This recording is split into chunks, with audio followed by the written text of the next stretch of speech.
आज श्री रामनवमी उत्सवाचा मुख्य दिवस असल्याने सायंकाळी 5 वाजता बाबांच्या रथाची मिरवणूक गावातून निघेल।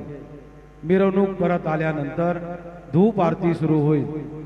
आज श्री रामनवमी का मुख्य दिन होने के कारण शाम 5 बजे बाबा के रथ शोभा यात्रा गांव से निकलेगी। रथ यात्रा वापस आने के बाद धूप आरती शुरू होगी। तसेच आज मंदिर रात्रभर भक्तांना दर्शनासाठी खुले राहील। आज मंदिर रातभर भक्तों के लिए खुला रहेगा। आता माध्यान्ह आरती शुरू होता है। सर्वांनी एका सुरात आरती मनावी। अब माध्यान्ह आरती शुरू हो रही है। आप सब एक सुर में आरती गाइए।